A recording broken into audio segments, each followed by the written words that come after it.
जी राम राम। अभी आवाज आ रही है? हाँ हाँ गुरुदेव, अब आ रही है। जी। आप जीवन का मूल मंत्र क्या है? एकोनविंशतम सर्ग में आप सभी का स्वागत है। चर्चा को आरंभ करने से पहले दीपक जी से अनुरोध करता हूँ, मंगलाचरण के उच्चारण के साथ में पहले आरंभ करें, फिर हम चर्चा को आगे बढ़ाते हैं। जी, भगवान गुरुदेव श्री को नमन और वंदन प्रणाम करते हैं। सर्वप्रथम भगवान गणेश जी को नमन और वंदन करते हुए ओम अभिप्रेतार्थ सिद्ध्यर्थम पूजितयो सुरैरपि सर्वविघ्न विनाशाय गणाधिपतये नमः। ॐ सहनाववतु सहनौ भुनक्तु सह वीर्यं करवावहै तेजस्विनावधीतमस्तु मा विद्विषावहै। श्री गुरुदेव का आज के सत्र में हृदय से बहुत बहुत स्वागत है और वंदन है। और आप सभी श्रोतागणों का, मित्रगणों का, वैद्यजनों का, आयुर्वेद प्रेमियों का हृदय से बहुत बहुत स्वागत है। आज का विषय जीवन का मूल मंत्र क्या है, एकोनविंशति सर्ग ये होगा, 19वां सर्ग होगा। इसमें जो कि विभिन्न प्रकार के जो हमारे नीति शास्त्र हैं, अर्थशास्त्र हैं, धर्मशास्त्र हैं, उपनिषद हैं, वेद हैं आदि जितने भी चीजें हैं, आयुर्वेद के आधार पर इन सभी विषयों पर चर्चा करते हैं गुरुदेव। और हम सभी को उनका सार भाव, मूल भाव और एक बहुत ही अत्यंत रोचक ज्ञान से रूबरू कराते हैं, परिचित कराते हैं, जिससे हमारा जीवन सार्थक हो पाता है। हमारे जीवन में हमारे कार्य प्रणाली, जीवन शैली, उसमें एक दिशा मिलती है। तो उन्हीं सब विषयों पर आज पुनः चर्चा होगी और बहुत ही आनंद आएगा। कल का भी जो विषय था, एक राजा की कहानी को लेकर के और उसके धर्म पत्नी को लेकर के जो विषय बताए गए थे गुरुदेव के श्रीमुख से, बड़ा आनंद आया कि अत्यधिक जो काम वासना है वो आपके धर्म पद से भटका देता है। मतलब अति सर्वत्र वर्जित जो कहा गया है आयुर्वेद शास्त्रों में, वो यहाँ पे कल सिद्ध हुआ था। तो अति किसी चीज में नहीं होना चाहिए, चाहे काम भी हो तो अति काम वासना, अति काम से लिप्त नहीं होना चाहिए। वो संतुलित होना चाहिए, वो संयमित होना चाहिए, तो आपका जीवन सार्थक हो। नहीं तो एक राजा को भी भ्रष्ट कर सकता है, उसके साम्राज्य को भी नाश कर सकता है। तो ऐसा हम सभी को ज्ञान मिला और समझ में आया। तो आज पुनः कौटिल्य अर्थशास्त्र, महान चाणक्य जी के जो जो द्वारा जो रचित कौटिल्य अर्थशास्त्र है, उसके आधार पर आज गुरुदेव पुनः चर्चा करेंगे और हम सभी को ज्ञानित करेंगे। तो मैं हृदय से गुरुदेव का स्वागत और गुरुदेव से कि आज के सत्र को आरंभ करिए और हम सभी को ज्ञानित करिए। जी गुरुदेव।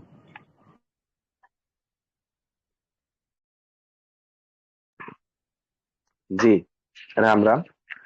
आप सभी का इस चर्चा में पुनः स्वागत है। सर्वप्रथम माता पिता तथा श्री गुरु जी के श्री चरणों में प्रणाम करते हुए भगवती माता देवी सरस्वती को स्मरण मनन चिंतन करते हुए चर्चा को आगे बढ़ाते हैं। कल हम इंद्रिय वशवर्ती चतुरंग वानपि विनश्यति, इस सूत्र को लेकर के चर्चा कर रहे थे। तो नेटवर्क का कुछ असुविधा रहा, गड़बड़ रहा, तो चर्चा को समापन करना पड़ा। अंतिम में ऐसा हुआ कि राजज्योतिषी उसको लेकर के बोले कि इस रानी को ले जाओ और ले जा करके वन में, एक जंगल में एक गड्ढा खोद करके उसको छोड़ के आ जाओ। फिर जंगली जानवर जो है उसको खा जाते हैं। फिर उसको उन्होंने ऐसा ही किया। तत्पश्चात उसको छोड़ करके आए और आने के पश्चात जो है अपने राज्य के ऊपर थोड़ा से ध्यान दिए, अच्छे से परिचालना किया, जिससे कि प्रजाजन भी बहुत सुखी हुए, खुशी हुए। और उनके राजगुरु, राजज्योतिषी, राजवैद्य सभी सुखी हुए और बड़े आनंदित रहे, प्रसन्न रहे। तो ये कल उसकी कहानी थी, इस प्रकार से आख्यान था। कहने का अर्थ है कि जो लड़की या जो कन्या, जो स्त्री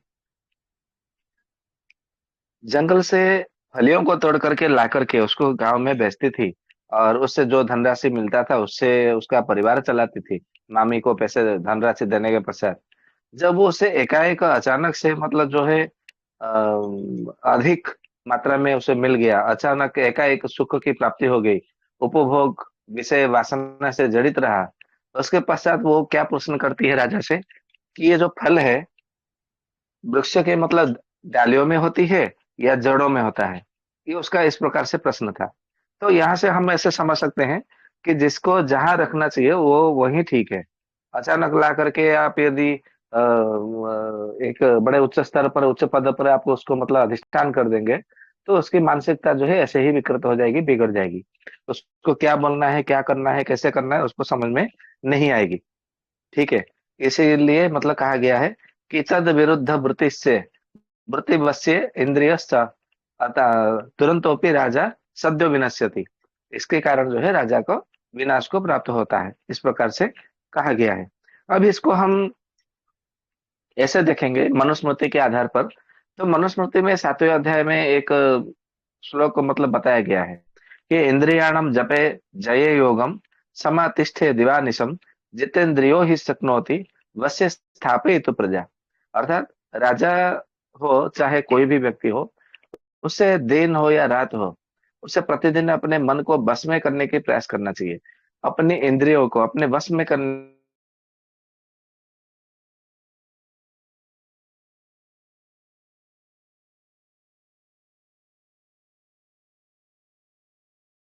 आवाज कट गई गुरुदेव, आवाज कट गई।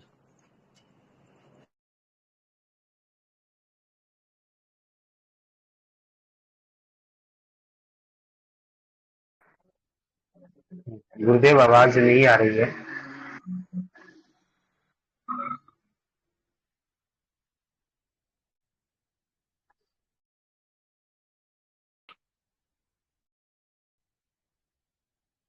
राम राम जी, अभी आवाज आ रही है? जी गुरुदेव, जी अब आवाज। जी। तो अपने इंद्रियों को अपने मन को कभी भी जबरदस्ती बलपूर्वक उससे रोकना नहीं चाहिए, बलपूर्वक उसको अपने संयम में नहीं लेना चाहिए, अपने अख्तियार में आयत में नहीं करना चाहिए। परंतु इसका अर्थ ये नहीं कि अपने मन को अपने इंद्रियों को पूरे खुले भाव से मतलब छोड़ देना चाहिए। ऐसा भी उचित नहीं है। नहीं तो क्या होगा, जैसे कि चाणक्य जी ने कहा है, अति योग से भी रोग होता है, हीन योग से भी रोग होता है, मिथ्या योग से भी रोग होता है। तो इसलिए इसको प्रज्ञा अपराध के श्रेणी में रखा गया है। तो जिसको जितना मात्रा में रखना चाहिए, जिस व्यक्ति को जहां जिस स्तर पे रखना चाहिए उसको उसी प्रकार से मतलब रखना चाहिए। तो इस प्रकार से इसका मुख्य रूप से मतलब था। यदि हम इसको और अच्छे से समझने का प्रयास करेंगे, विषय को लेकर के, व्यसनों को लेकर के, इंद्रियों को लेकर के, तो कठोपनिषद में आप देखेंगे तो कठोपनिषद में ऐसा कहा गया है कि हमारा जो शरीर है वो रथ के समान है। शरीरम विद्धिनो आत्मा, शरीरम आत्मानम रथिनम विद्धि, ऐसा मतलब बोला गया है। मतलब आत्मा जो है एक रथी है, मतलब ये रथ का जो मालिक है वो आत्मा है, और ये हमारा जो शरीर है वो रथ है। और इंद्रियाणी जितने जब जब जो इंद्रिय हैं वो सब जो है उसको लगाम की तरह मतलब उसको मतलब ये मतलब बोला गया है, इंद्रिय सब उसके घोड़े हैं, बुद्धि उसका सारथी है, मन उसका लगाम है, ऐसा उसमें बोला गया है कठोपनिषद में। तो इस पर आधार पर आप देखेंगे तो निश्चित रूप से आपको सब समझ में आएगा। तो इसके बाद में फिर मतलब बोला गया है कठोपनिषद में कि यस्तो विज्ञानवान भवत तेयुक्तेन मनसा सदा तस्येन्द्रियाण्य पश्वा वश्यानि दुष्टाश्वा इव सारथे। अर्थात जिसकी बुद्धि विवेक से विहीन हो गया है, मन जिसका असंयत हो गया है मतलब नियंत्रण में नहीं है, उसकी इंद्रियां जो सारथी है वो दुष्ट घोड़ों के समान अनियंत्रित हो जाती है। फिर उसका बुद्धि और उसके जो ज्ञान है, चेतना शक्ति, वो सब विलुप्त हो जाता है। और बाद में जाकर के जो उसके जो रथी यानी कि आत्मा को वो नष्ट भ्रष्ट हो जाता है, वो उसका जो पतन है वो निश्चित है, सुनिश्चित है। इसीलिए यहाँ पे कहा गया है कि चतुरंगिणी सेना होते हुए भी यदि आपका मन यदि विषयों की ओर मतलब भाग रहा है, तो जो है आप निश्चित रूप से आपका विनाश मतलब निश्चित है, यदि आप इंद्रियों के वशीभूत होकर के चलते हैं तो। ठीक है, इसी प्रकार से मतलब कहा गया है। ठीक है, उसी तरह कठोपनिषद में और एक भी मतलब श्लोक देखने को मिलता है, ऐसा है कि ना विरतो दुश्चरिता न संतो न समाहितः न शांत मानसो वापि प्रज्ञानेन नवाप्नुयात्। इस प्रकार से देखने को मिलता है। इसका अर्थ है कि जो दुश्चरित्र हो गए हैं, यानी कि जिसके चरित्र मतलब खराब हो गए हैं, विकृत हो गए हैं, जिसका मन कभी शांत नहीं रहता, जो असमाहित यानी कि कभी स्थिर रहता, हमेशा सदैव जो है विचलित होता रहता है, वो केवल बौद्धिक ज्ञान से आत्म तत्व को प्राप्त नहीं कर सकता। केवल ज्ञान को प्राप्त कर लेने से, कोई पुस्तक पढ़ लेने से, ज्ञान को कुछ तर्क वितर्क से जीत लेने से या कुछ प्राप्त कर लेने से भी उसका उद्धार कभी नहीं हो सकता। क्यों? क्योंकि उसका जो चरित्र, उसका मन, उसका जो व्यवहार इंद्रियों से है, वो सही नहीं है। यदि वो सही नहीं है तो ज्ञान उसको उद्धार नहीं कर सकता। इस प्रकार से कठोपनिषद में देखने को मिलता है। वहां पे कठोपनिषद में यह भी कहा जाता है, उसके अगले मंत्र में, कि यदा पंचावतिष्ठन्ते ज्ञानानि मनसा सह बुद्धिश्च न विचेष्टते तामाहु परमाम गति। अर्थात जब पांच ज्ञानेंद्रिया मन के सहित स्थिर होती है और बुद्धि विचलित नहीं होती, और उसको ज्ञान जब प्राप्त होता है, तब वो ज्ञान के माध्यम से उसे परम गति और स्थिर इंद्रिय धारणा रूप योग जो है उससे प्राप्ति होती है। ये कठोपनिषद में बोला गया है। ठीक है। तो इसीलिए केवल ज्ञान ही पर्याप्त नहीं, अपने इंद्रियों को, अपने मन को, अपने जो बुद्धि है, वो भी ठीक ठाक मतलब व्यवस्थित रूप से करना चाहिए, तभी जा करके हमारा निश्चित रूप से हमें जो भी हमारा लक्ष्य वो प्राप्त होगा। इस प्रकार से यदि हम महाभारत में देखेंगे तो महाभारत में वन पर्व में जब वन में चले जाते हैं, पासा जुआ में हारने के पश्चात पांडव दुर्योधन से, कौरव से हारने के पश्चात, तो वहां पे ऐसा होता है कि 12 वर्ष का वनवास, 1 वर्ष का अज्ञात अज्ञात वनवास, इस प्रकार से शर्त में रख करके वो आगे जाते हैं।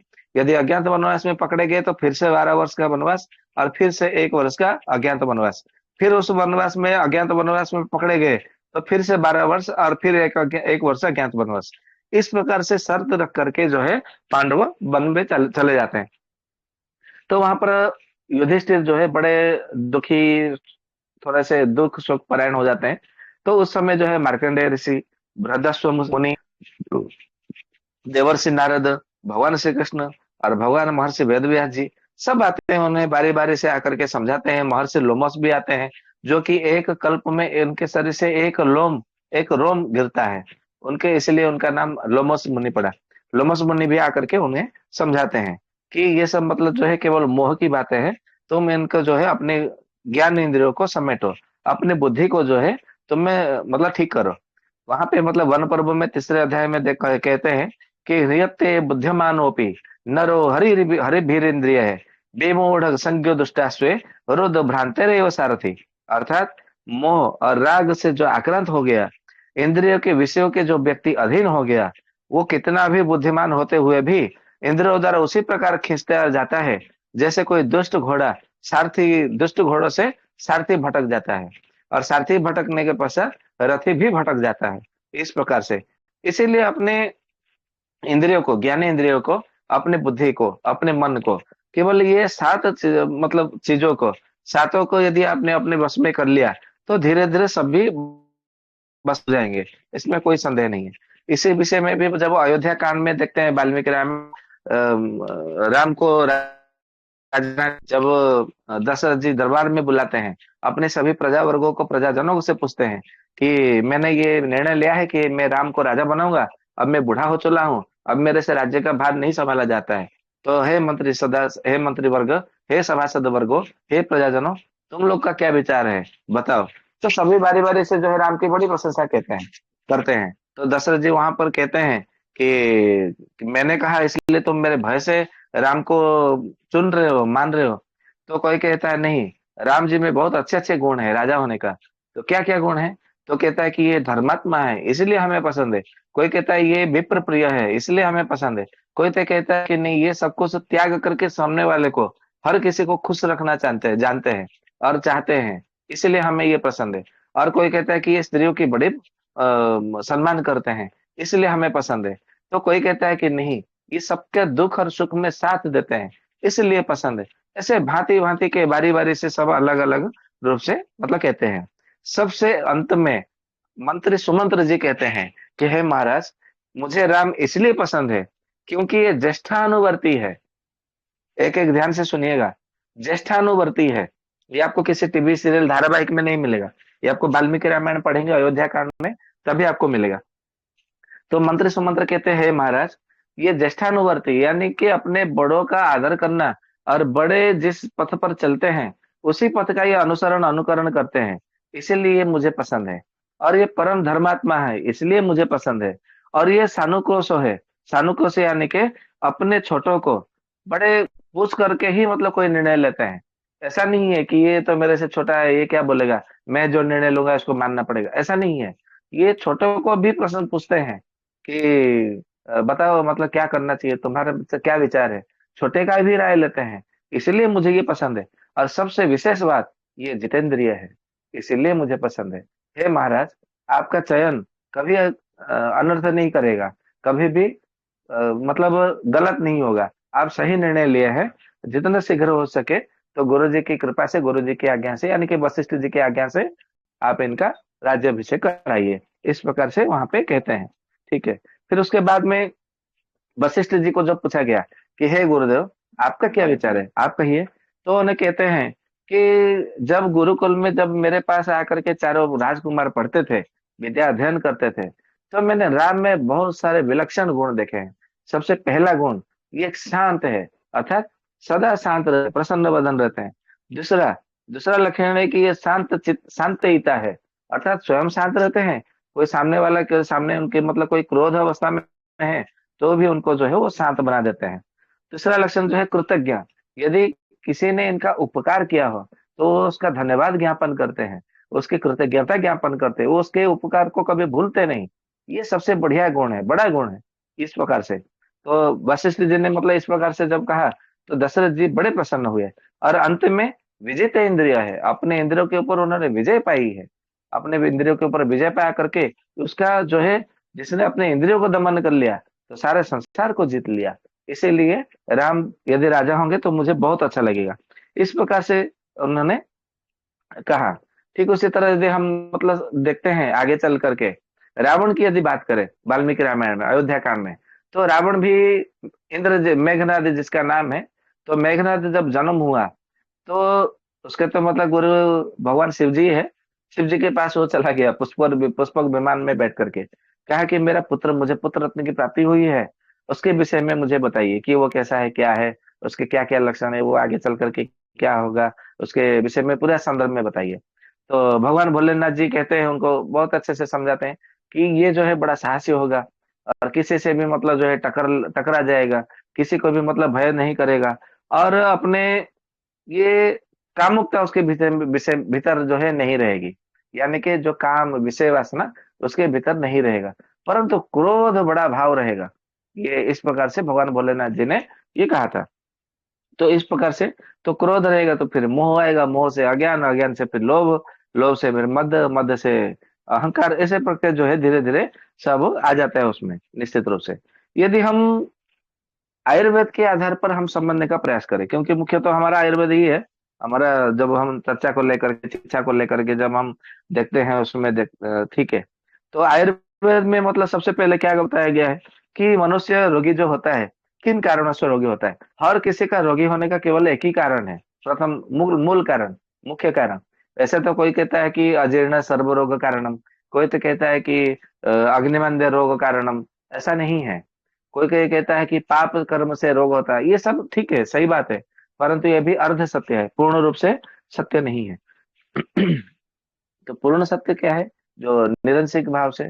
तो चरक जी ने, सुश्रुत जी ने एक ही बात कहा है, बार बार कहा है, अनेकों बार कहा है। सूत्र स्थान में भी कहा है, सदी स्थान में भी कहा है, चिकित्सा स्थान में भी कहा है, सिद्धि स्थान में भी कहा है कि प्रज्ञा अपराध एक ऐसा अपराध है जिसके कारण सभी प्रकार के रोग हो जाते हैं। तो प्रज्ञा अपराध यानी कि क्या, तो प्रज्ञा अपराध यानी कि अपने इंद्रियों का गलत तरीके से उसको उपयोग करना। गलत तरीके से जैसे मतलब हम एक उदाहरण लेते हैं हम समझने के लिए। हमारा इंद्रिय तो ऐसे 10 है। तो एक इंद्रिय जो है हमारा आंख है, जिससे हम दर्शन करते हैं, देखते हैं, इसीलिए उसे दर्शन इंद्रिय, दर्शन इंद्रिय ऐसा कहा जाता है। तो आंख का काम है अब देखना। अभी हम दूर से यदि मतलब हम अधिक दूर का चीज देखेंगे तो क्या होगा, ये मतलब मिथ्या योग होगा।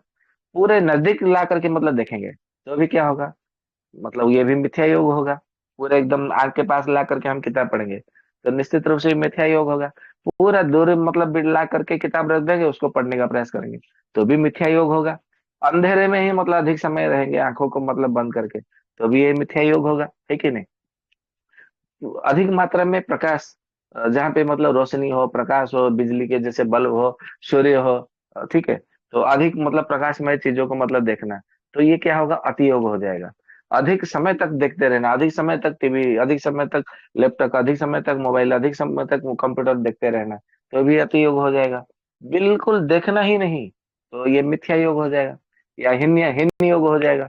तो अति योग हो, हीन योग हो, मिथ्या योग हो, इसी प्रकार से आप अपने कान का, नाक का, गले का, जीभ का, अपनी त्वचा का, अपने मूत्र द्वार का, मूल द्वार का, अपने हाथ का, पैर का, इसी प्रकार से आप समझ सकते हैं हर किसी का। तो जो प्रज्ञा अपराध है, जैसे मन का काम है विचार करना, हम अपने मन को दबा के रखेंगे, नहीं मुझे कोई विचार नहीं करना, तो भी मतलब आप बीमार पड़ेंगे।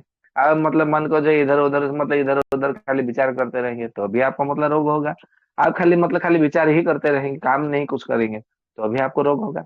तो प्रज्ञापराध से अति योग, हीन योग, मिथ्या योग, ये तीनों उसमें आ जाते हैं।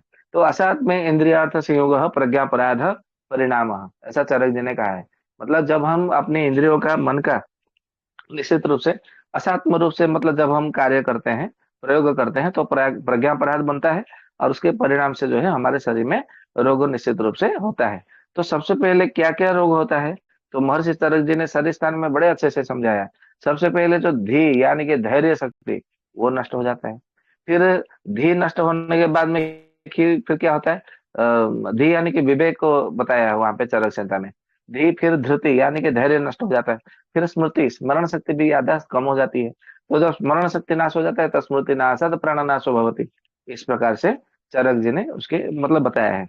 यदि हम वेदांत के आधार पर भी देखेंगे, तो भी मतलब इसमें केनोपनिषद करके एक उपनिषद है, उसमें आपको मिलेगा वेदांत के आधार पर, वहां पे देखने को मिलता है कि सूत्र से सूत्र, मनसो मनो, चक्षुष चक्षुष, इस प्रकार से मतलब वहां पे बताया गया है। मतलब आंख का काम आंख को करने दो, मन का काम मन को करने दो, और कान का काम कान को ही करने दो। जिसका जो काम है उसको वो काम करने दो, तो जो है आप कभी रोगी नहीं होगे, आपका मन कभी विचलित नहीं होगा, मन कभी अस्थिर नहीं होगा, आप सदा स्वस्थ रहोगे, सुखी रहोगे। परंतु हम आजकल क्या कर रहे हैं, आंख का काम कान को, मतलब कान का काम आंख को, ये सब मतलब गलत तरह उसको मतलब दे रहे हैं, ठीक है। तो इस प्रकार से जो है हमारे प्रज्ञापराध बन रहा है, तो हम जो है रोगी से रोगों से ग्रसित हो रहे हैं निश्चित रूप से। इसमें कोई मतलब ऐसा नहीं है। और एक बात है, यदि हम शास्त्रों की मतलब बात करें, पुराणों की बात करें, तो मुझे पुराणों में राजा, जो राजर्षि ययाति है, ययाति उद्गार करके पुराण में बड़ा प्रसिद्ध है। चाहे आप ब्रह्म पुराण में देखिए, विष्णु पुराण में देखिए, भागवत, श्रीमद् भागवत महापुराण में देखिए, या तो महाभारत में भी देखिए, ययाति प्रसंग आता है उसमें। तो ययाति के विषय में आलोचना करने जाएंगे तो बड़ा लंबा हो जाएगा, और एक दिन में भी नहीं होगा, ये भी बात है। इसलिए मैं उन आख्यानों को अभी नहीं, पाचक पित्त में उनका चर्चा करूंगा, आलोचना करूंगा, आप लोग को बड़ा मजा आएगा। तो उसमें उन्होंने ययाति उद्गार करके बहुत मतलब सारी बातें बताई है। उसमें मैं आपको एक बात बताता हूँ, उन्होंने जो अंत में आखिरी मतलब जो उन्होंने कहा, इस सारे संसार में जितनी लड़कियां हैं, वो एक पुरुष के लिए कम है। पूरे संसार की बात कर रहा हूं मैं नहीं, राजर्षि ययाति ने बोला है। पूरे संसार में जितनी लड़कियां हैं, वो एक पुरुष के लिए भी कम है। सारे संसार में जितने खाने पीने की अच्छे अच्छे वस्तुएं हैं, द्रव्य है, वो एक पुरुष के लिए कम है। सारे संसार में जितने धन संपत्ति है, वो एक पुरुष के लिए भी कम है। सारे संसार में जितने पशुधन है, वो सब एक पुरुष के लिए कम है। सारे संसार में जितने सारे उपभोग की सामग्रियां हैं, उपभोग की द्रव्य है, उपभोग की वस्तुएं हैं, वो सब एक पुरुष के लिए कम है। जब एक पुरुष के लिए कम है, तो इतने सारे पुरुष कैसे मतलब उसको, तो फिर आप समझ सकते हो, उसको एडजस्ट करना पड़ेगा, संपादन करते हुए जैसे तैसे जो है संतोष भाव से, संतुष्ट चित्त होकर के आपको अपना जीवन को व्यतीत करना पड़ेगा। इसके अतिरिक्त और कोई मतलब मार्ग नहीं है, और कोई उपाय नहीं है, ठीक है। इस प्रकार से ययाति ने मतलब जो है बोला है, तो उसको राजर्षि ययाति के, यदि हम गूढ़ वचन को, अमृत वचन को यदि हम अपने जीवन में उतार ले, तो बहुत अच्छा रहेगा, ऐसा मैं समझता हूँ, ठीक है। ठीक उसी प्रकार एक जब हम देखते हैं इतिहास में व्यसनों को लेकर के बहुत सारे ऐसे आख्यान भी है। जैसे आपने देखा होगा वाल्मीकि रामायण में दंडकारण्य की बात आती है, वन पर अरण्य कांड में। तो वहां पे लक्ष्मण जी पूछते हैं, ये बड़ा बहुत अच्छा लगता है, खंडहर जैसे मतलब बने हुए एक ऐसा क्या मतलब क्या है। तो वहां पर भगवान श्री रामचंद्र जी लक्ष्मण जी से कहते हैं कि इसने अपने गुरु शुक्राचार्य दंड करके एक राजा हुआ करते थे। उसने मतलब एक बार हुआ यूं कि अपने गुरुदेव जी के दर्शन करने आए, और शुक्राचार्य उनके गुरु थे। शुक्राचार्य की ऐसे तो कई उनके संतानें हैं, पुत्र पुत्रियां हैं। उसकी एक पुत्री जो है उस आश्रम में रहती थी। उसका नाम अराया एरा कुछ मतलब नाम बताया है, अभी ठीक से स्मरण नहीं, ध्यान नहीं है। तो जैसे ही वो राजा मतलब आता है दंडक, तो देखता है कि कोई नहीं है आश्रम में, केवल उनकी एक मतलब पुत्री ही है। तो उसके यौवन देख करके, उसके शरीर देख करके वो रहा नहीं गया, और उसने वहां पर उसको बलात्कार कर दिया वो दंडक राजा ने। तो वो ऐसे ही नग्न अवस्था में ही पड़ी रही, उनकी पुत्री, शुक्राचार्य की पुत्री। शुक्राचार्य आए शाम को, संध्या में जब घर पर आए, कि देखी उनकी पत्नी मतलब निर्वस्त्र होकर के नग्न अवस्था में पड़ी हुई है। बोले कि ये तेरे मतलब दशा किसने किया, क्या किया बता। तो कुछ कही नहीं। तो नहीं कहा तो फिर मतलब राजर्षि ये आचार्य शुक्र जी जो है, वो ध्यान में बैठे अपनी योग शक्ति से जान गए कि मेरा शिष्य आया था दंडक, और ऐसा ऐसा मतलब उसने कान करके गया। उन्होंने एक तांत्रिक होम की, यज्ञ कुंड की तैयारी की। और उस यज्ञ कुंड में ऐसे ऐसे मतलब अथर्ववेद के मंत्र पढ़ करके एक कृत्य को मतलब जन्म दिया, जो कि पूरा राज्य पूरा भस्मीभूत हो गया, एक खंडहर में बन गया। तो ये केवल, ये तो दंडक हो गया। और एक राजा है जिसका नाम है दांडक्य। वो भी ऐसा ही है। कहीं मतलब जा रहा था अपने मुर्गा खेलने के बहाने, कहीं जा रहा था, रास्ते में देखा कि एक किसी ब्राह्मण की स्त्री मतलब जो है नहा धो करके नदी से पानी का घड़ा लेकर के कमर में लटक करके धीरे धीरे धीरे धीरे जा रही है। तो उसने मतलब रथ से पीछे से देखा कि कमर लटकाते हुए, लचकते हुए कमर में बड़ी सुंदर शोभा पा रही है। तो उसने मतलब जो है रथ को रोका, सारथी को बोल करके। फिर वो उसके पास आया, बोला कि हे सुंदरी, तुम कौन हो, किसकी पुत्री हो, किसकी कन्या हो, कोई तुम मतलब देवी हो मानवी हो, क्या हो, अपना परिचय दो। बोले कि मैं विवाहिता हूँ, मैं परिणीता हूँ, मैं अपने पति के घर जा रही हूँ। आप कौन है? बोले मैं यहाँ का राजा हूँ। बोले राजा तो पिता के समान होते हैं, मैं आपको अपना पिता समझ करके आपको प्रणाम करती हूँ। ये इस प्रकार से उसके वचन थे ब्राह्मणी के, उस स्त्री के। राजा के मन में तो पूरा एकदम भूत सवार था, प्रेम का, काम का, कामना का, काम का तो नहीं कामना का भूत सवार था। तो उसने उस ब्राह्मण स्त्री को रथ में बिठा करके जबरदस्ती जो है अपने राजमहल ले गया, और उससे जबरदस्ती जो है अपनी रानी बना करके रखा। ब्राह्मण को जब पता चला तो उसने एक ऐसी यज्ञ की तैयारी की। पूरा राजमहल के जितने सब थे सारे पूरे संपूर्ण राज्य तो नष्ट नहीं हुआ, लेकिन राजमहल पूरा जो है वो खंडहर बन गया। पूरा सब मतलब एक ही साथ में मर गए। फिर उन्होंने अपनी पत्नी को प्राप्त किया। ठीक उसी तरह और एक मतलब राजा हुए जिनका नाम कराल है। वो भी मतलब ऐसा है कि धन लोभ में बड़े बड़े बड़े ग्रसित होते थे। मतलब अपने पिता महाराज से, उनके मतलब दो राज्य में उनके राजा था, एक में एक उनका पिता महाराज रहते थे, और ये दूसरे में राजा बनते थे। तो उनके पिता महाराज जब कोई यज्ञ कर्म करते थे, ये कराल को, राजकुमार को जो है दान देने की, ब्राह्मणों को दान देने की, गौ दान देने की, स्वर्ण दान देने की, भूमि दान देने की दायित्व दे रखा था उनके पिता महाराज जी ने। ये कराल क्या करते थे उनके राजकुमार, कि सोना जितना देना था पिता से तो ले लिए थे, ब्राह्मण को थोड़ा बहुत दे करके उसको फिर मतलब दूसरी जगह जमा कर देते थे, रख देते थे ऐसे। तो जितना गाय देना चाहिए था मतलब कम गाय देते थे, बाकी जो गाय दूसरी जगह पहुंचा देते थे। ऐसे करते करते उन्होंने दूसरा एक राज्य की राजधानी बनाई, और उस राजधानी में अपने सारा सोना, गाय घोड़े वगैरह जो भी भूमि है वहां पर ले जा करके मतलब वो सब प्राप्त किया। अंत में राजा को पता चला कि मेरा पुत्र ऐसा ऐसा किया। तो उसको मतलब साथ दे दिया कि तू तो मतलब राजा बन गया है, लेकिन तेरा वंश आगे नहीं बढ़ेगा। तेरा तो कितना भी विवाह कर, लेकिन तेरा कोई पुत्र नहीं होगा, तेरा पुत्र मतलब जीवित नहीं रहेगा। तो ऐसा ही हुआ। उन्होंने एक एक करके 108 मतलब रानियों से विवाह किए, लेकिन किसी के पुत्र जीवित नहीं रहे, किसी की कन्या हुई तो भी जीवित नहीं रही। तो उनका मृत्यु हो जाता था। फिर उसके बाद में वो राज्य किसी काम का नहीं रहा। फिर उनके दूसरे बेटों ने जाकर के, भाइयों ने उसको संभाला इस प्रकार से। ठीक है, उसी प्रकार से एक एल करके भी एक राजा हुए, जो कि बड़े मतलब जो है बड़े धन की मतलब जो है लोभी होते थे। तो ऐसे मतलब धन का लोभ हुआ कि मतलब उन्होंने यज्ञ तो किए, लेकिन ब्राह्मणों को दक्षिणा नहीं दिया। श्राद्ध कर्म करते थे, दक्षिणा नहीं देते थे। तो वो ब्राह्मण बड़े मतलब दुखी होकर के राजा को साथ दिया कि आपका जो जितना सारा जो धन संपत्ति है जो है आपका वो सब किसी का मतलब काम का नहीं रहेगा। ठीक है, इसी प्रकार से उन्हें श्राप दे दिया तो उनका भी मतलब राज्य जो है वहां से नाश हो गया, नाश को प्राप्त हुआ। तो कहने का अर्थ है, हम जितना मतलब धन की आवश्यकता है वो धन मतलब प्राप्त करेंगे, लेकिन अधिक मात्रा में धन जो है लोभ का कारण बनता है, और लोभ से अज्ञानता फैलती है। अज्ञानता से जो है हमारा फिर पाप, मोह अज्ञान से फिर पाप उत्पन्न होता है, और पाप से जो है सब कुछ नाश, ध्वस्त विध्वस्त हो जाता है।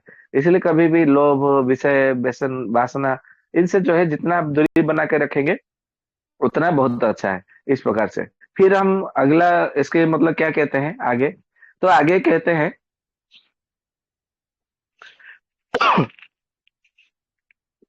कौटिल्य जी ने मतलब अगला जो सूत्र है वो उन्होंने मतलब ऐसे मतलब लिया है, बताया है कि नास्ति कार्यम द्यूत प्रवृत्तस्य। नास्ति कार्यम द्यूत प्रवृत्तस्य अर्थात जो व्यक्ति जुआ में प्रवृत्त हो गया है, आसक्त हो गया है, उसके लिए कोई कार्य कभी सिद्ध नहीं होता। वो अपने आवश्यक कर्तव्यों से विमुख हो जाता है, नष्ट हो जाता है। इस प्रकार से उन्होंने मतलब अगला सूत्र बताया है, दूत को लेकर के बताया है। आप इसके लिए आप पांडवों को, युधिष्ठिर जी को ले लीजिए, धर्मात्मा धर्मराज, या तो फिर नलोपाख्यान पर्व जो महाभारत में वर्णन है, राजा नल दमयंती की बात, आप वहां से भी मतलब ले जाते हैं, ले सकते हैं। ऐसे भी मतलब अनेकों काम मतलब होते हैं। आप अपने गांव में या शहर में अड़ोस पड़ोस में देखिए, आजकल जो क्या बोलते हैं, पबजी गेम से मतलब लूडो गेम, बहुत सारे मतलब ऐसे गेम खेलते रहते हैं।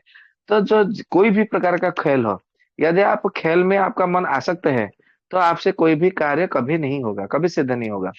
इसलिए आप खेल की जगत से, क्रीड़ा के जगत से जितना दूरी बनाए रखेंगे, आपका जो भी लक्ष्य है, जो आप ये आपका कार्य है, उस कार्य में, उस लक्ष्य में आपको प्राप्ति होगा, सिद्धि मिलेगा। ये निश्चित रूप से है, इसमें कोई संदेह नहीं है। क्योंकि आप जब जुआ में या दूत में या किसी भी प्रकार के खेल में यदि आपका मन आसक्ति है, वही आसक्ति धीरे धीरे जो है आपको लड़कियों प्रति आसक्ति मतलब ले आएगा, धन के प्रति लोभ की भावना ले आएगी, फिर मन में क्रोध की भावना आएगी, हिंसा की भावना आएगी, और विभिन्न प्रकार के धीरे धीरे पाप कर्म करने का भी मन में भावना जगेगी। इसलिए धीरे धीरे वो पतन का ही कारण बनेगा। इसलिए सबसे अच्छा है खेल के प्रति मोह न बनाओ। जैसे आजकल मतलब ऐसा होता है कि क्रिकेट आज मतलब होने वाला है, तो बहुत सारे लोग मैंने देखे दुकान में नहीं जाते, व्यापार में नहीं जाते, ऑफिस में भी नहीं जाते। वो सब मतलब अरे आज मतलब इंडिया पाकिस्तान का मैच है, आज इंडिया इसका मतलब मैच है, अरे मतलब वो मैच खेल रहे हैं, तुम्हें मतलब क्या मिलेगा? तुम्हें तो कुछ मिलने वाला नहीं है। बोलते कि आज भारत जीत गया, भारत हार गया। तो भाई भारत कैसे जीत गया? मैं तो कहीं गया नहीं खेलने के लिए। हार गया मतलब मैं तो हारा नहीं, मैं तो मतलब कहीं गया नहीं खेलने, फिर मैं कैसे हार गया? मैं भी तो भारत में ही हूँ। यदि हम मतलब बोलेंगे कि बहुमत से चलता है, तो 150 करोड़ जनसंख्या है, तो कम से कम 76 करोड़ तो मतलब लोग जाना चाहिए खेलने के लिए। जब 76 करोड़ या 80 करोड़ लोग अब हारेंगे, तो बोला जाएगा कि हाँ भारत हार गया। तब मतलब ये 12-13 लोग जा करके, 11 लोग जा करके खेलते हैं, और पूरा भारत मतलब देश हार जाता है। ये बड़ी विचित्र खेल है। ये ऐसा मतलब खेल का जो मोह है वो सही नहीं है। इसीलिए जो मतलब कहा जाता है कि नास्ति कार्यम द्यूत प्रवृत्तस्य। और इसी बात को लेकर के आप जो शुक्र नीति में मतलब देखते हैं कि कार्य पुरुष कार्य लक्ष्यम संपद्यते, पुरुष कार्य अनुवर्तन्ते देवम, अर्थात कार्य की सिद्धि केवल पुरुषार्थ से होती है, और दैव भी पुरुषार्थ का ही अनुसरण करता है। इसलिए जब आप खेल के जगत में आप मग्न रहेंगे, खेल में, तो आप मतलब कोई पुरुषार्थ नहीं करेंगे, नहीं कर पाएंगे, आपका पुरुषार्थ में प्रति रुचि नहीं होगा, मन नहीं जाएगा, तो फिर आपको जो है कार्य की सिद्धि कैसे मिलेगी? तो नहीं होगी। ठीक उसी तरह अगला जो सूत्र है, मुर्गया परस्य धर्मार्थो विनश्यतः, अर्थात मुर्गया परस्य, जो मुर्गया अर्थात जो शिकार में अत्यधिक आसक्त रहते हैं, धर्म अर्थो अर्थात धर्म और अर्थ दोनों, विनश्यतः दोनों नष्ट हो जाते हैं, ऐसा बोला गया है। यदि आप शिकार खेलने के लिए जाते हैं, मुर्गा खेलने के लिए, करने के लिए जाते हैं, तो आपका केवल जीवन नहीं बल्कि धर्म और अर्थ दोनों ही नष्ट हो जाएगा। इस प्रकार से मतलब बोला गया है। अभी इसको कैसे समझेंगे? जैसे कि मतलब हम शास्त्रों में, इतिहास में देखते हैं कि राजा के लिए शारीरिक व्यायाम, वन और सीमाओं का निरीक्षण करना उनके दायित्व है, युद्ध कौशल का अभ्यास भी करना है, शस्त्र प्रयोग भी करना है, वन्य जीवों का और प्रदेश का ज्ञान भी होना है। तो इसीलिए वो इस बहाने शिकार खेलने के लिए जाते थे, साल में एक बार। ठीक है, परंतु शिकार खेलने का अर्थ ये नहीं कि आप हर महीने 15 दिन में जाते रहो और मुर्गियां करते रहो, लोगों को मतलब वन्य जीव जंतुओं को मारते रहो। ये उचित नहीं है। मुर्गियां साधन न रह करके यदि जीवन का आकर्षण बन जाए, तो जो है वो समस्या उत्पन्न करेगी, इसमें कोई संदेह नहीं है। तो राजा लोग मतलब क्या करते थे, राज कार्य छोड़ देते थे, समय नष्ट करते थे, प्रजा का दायित्व ध्यान में नहीं लेते थे। अर्थ संग्रह व्यवस्था जो है वो कमजोर हो जाता था, दुर्बलता हो जाता था। जैसे आज के समय में हमारा जो अर्थव्यवस्था है पूरा बिगड़ी हुई है कि नहीं। राजधर्म की उपेक्षा भी मतलब कर देते थे। तो इसीलिए जो है राजधर्म का उपेक्षा हो जाने थे धर्म और अर्थव्यवस्था बिगड़ जाती थी, इसलिए अर्थ। इस प्रकार से धर्म और अर्थ दोनों नष्ट हो जाते थे। क्यों? क्योंकि राजधर्म में क्या क्या आता है। धर्म का अर्थ पूजा पाठ नहीं करना नहीं होता है। धर्म का अर्थ मंत्र जप करना, मंदिर जाना, ये सब नहीं होता है। तो धर्म का अर्थ है कर्तव्य। तो राजा का क्या कर्तव्य है? सबसे पहला कर्तव्य प्रजा की रक्षा करना। दूसरा, न्याय व्यवस्था मतलब होना, तुरंत न्याय मिलना चाहिए, शीघ्र शीघ्र। तीसरा, दंड का उचित प्रयोग होना चाहिए। चौथा, दुर्बल की रक्षा, बलवानों का जो है स्वतः रक्षा मतलब होता है। और पांचवा जो है सत्य और धर्म की, न्याय की व्यवस्था की स्थापना करना। और छठा जो है यज्ञ और धार्मिक कर्तव्यों का संरक्षण करना, ये भी है राजा का कर्तव्य। ठीक है। और सातवां मतलब देखेंगे तो आप वर्णाश्रम के आधार पर संपूर्ण सामाजिक व्यवस्था की रक्षा करना, ये राजा का धर्म है, राजा का कर्तव्य है। परंतु कोई भी राजा यदि जब ये सातों के सात कार्य नहीं करते हैं, तो फिर जो है वो धर्म से विमुख हो जाते हैं। जब धर्म से विमुख हो जाते हैं तो अर्थ भी विमुख विमुख हो जाता है। क्यों? क्योंकि आपको मालूम है जब हम पहला सर्ग मतलब चर्चा किए थे, पहली चर्चा में, प्रथम चर्चा में, तो धर्म से मूलम अर्थ, अर्थ से मूलम काम, ये सब मतलब बताया गया था। तो धर्म अर्थ के आधार पर है, अर्थ है तो धर्म है, अर्थ से मूलम काम, काम है तो अर्थ है। ठीक है। नहीं तो फिर अर्थ भी नहीं रहेगा। परंतु काम की तरफ ठीक है, कामना नहीं है। कामना में आप ग्रसित हो गए, फिर आपका जीवन जो है नष्ट हो जाएगा। लेकिन आप काम में रहेंगे तो आपका जीवन जो है संतुलित होकर के बन करके चलता रहेगा। अभी हम धर्म क्यों नष्ट होता है तो वो तो समझ में आया। अर्थ क्यों नष्ट होता है? जब हमारा कोष धीरे धीरे खाली होने लगे तो अर्थ नष्ट हो जाता है। कृषि यदि मतलब नष्ट हो गया तो अर्थ नष्ट हो जाएगा। व्यापार का मतलब जो व्यवस्था है वो नष्ट कर दिया गया है, कर दिया कर दिया जाए तो अर्थ नष्ट हो जाएगा। कर यदि अधिक मात्रा में लेने लगे प्रजा से तो भी अर्थव्यवस्था नष्ट हो जाएगी। उत्पादन की क्षमता यदि कम होने लगे तो भी अर्थव्यवस्था नष्ट हो जाएगा। प्रजा यदि गरीब होने लगे, प्रजा के पास में अर्थ नहीं है, अर्थ की कमी होने लगे, तो भी अर्थव्यवस्था राज्य की नष्ट हो जाती है। राज्य का आय बढ़ाने के लिए प्रजा के ऊपर जो अधिक अधिक मात्रा में कर के ऊपर कर यदि लगा ला दिया जाए तो राज्य की अर्थव्यवस्था ऐसे ही बिगड़ जाती है। तो अर्थ जो है नष्ट हो जाता है। तो आज के समय में मतलब क्या होता है, राजकोष भरने के लिए कृषि तो नहीं है हमारे भारत में अभी, पहले जैसा कृषि मतलब नहीं रहा। व्यापार भी अभी धीरे धीरे खत्म हो रहा है, क्योंकि सब कुछ बाहर विदेशों से इंपोर्ट हो रहा है।